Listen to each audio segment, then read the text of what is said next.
আলু বেগুন দিয়ে খয়রা মাছের ঝোল আজকে রেসিপি।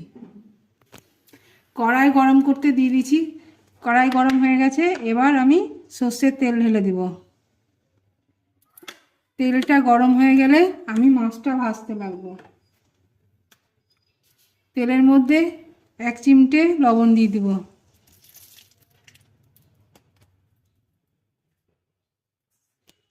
এবার মাছটা তেলে দিয়ে দিব।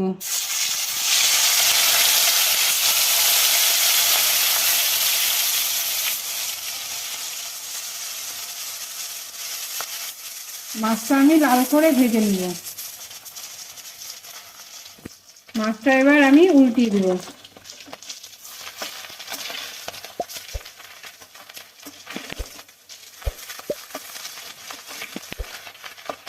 মাছ ভাজা হয়ে গেছে, এবার আমি মাছ ভাজাটাকে তুলে নেব।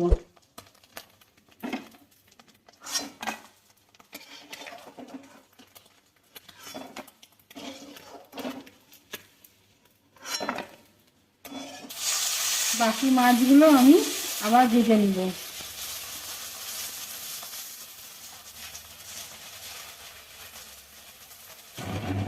মাছগুলো আমার ভাজা হয়ে গেছে, এবার আমি তুলে নিব।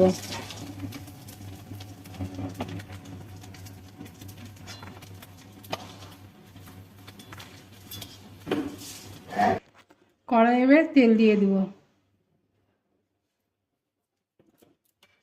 তারপর আমি ফোড়ন দিয়ে দিব। শুকনো লঙ্কা, তেজপাতা, জিরে। এটাকে একটু নেড়ে নেব লাল করে।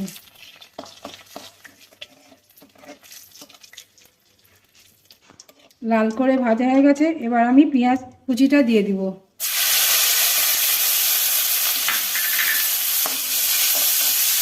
পেঁয়াজটা আমি একটু লাল করে ভেজে নিব।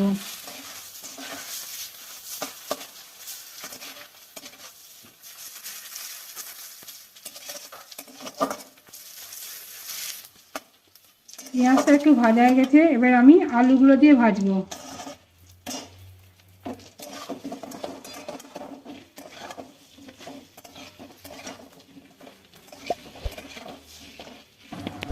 এবার আলু পেঁয়াজ ভাজা হয়ে গেছে, এবার রসুন বাটাটা দিয়ে দিব। রসুন বাটাটা দিয়ে একটু নেড়ে নিব।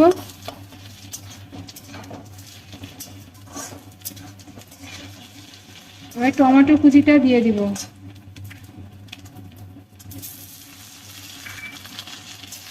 টমেটো কুচিটা দিয়ে একটু নাড়তে থাকবো।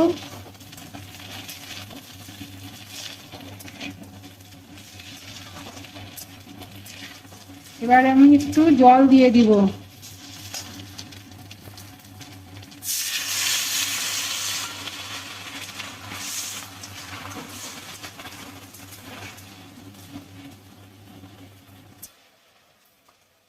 এরপরে হলুদ লবণ দিয়ে দিব। তারপরে হলুদ দিয়ে দিব। এবার আমি একটু নাড়তে থাকবো। এবার আমি একটু আদা বাটা দিয়ে দিব।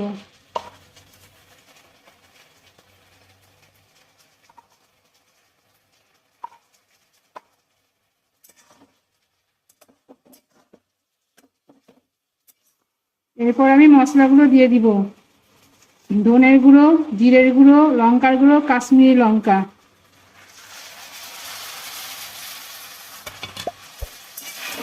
এবার আমি কষতে থাকবো।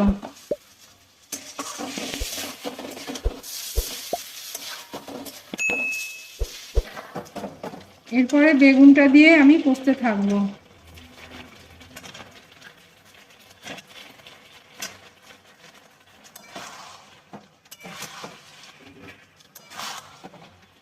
যতক্ষণ তেলটা না বেরোবে ততক্ষণ আমি কষবো।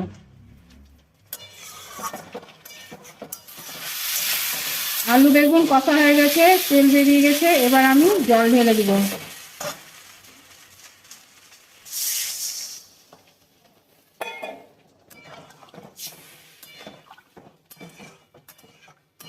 এরপরে আমি চিরা কাঁচা লঙ্কাগুলো দিয়ে দিব।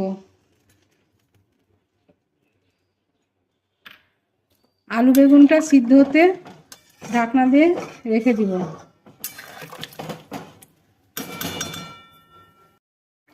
আলু বেগুনটা সিদ্ধ হয়ে গেছে, এবার মাছটা আমি ছেড়ে দিব।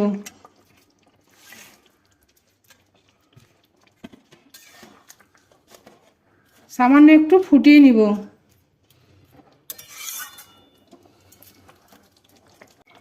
এরপরে 1 চামচ গরম মশলা দিয়ে দিব।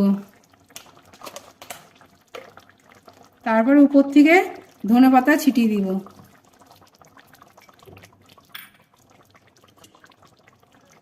হয়ে গেল আমার আলু বেগুন দিয়ে খয়রা মাছের ঝোল।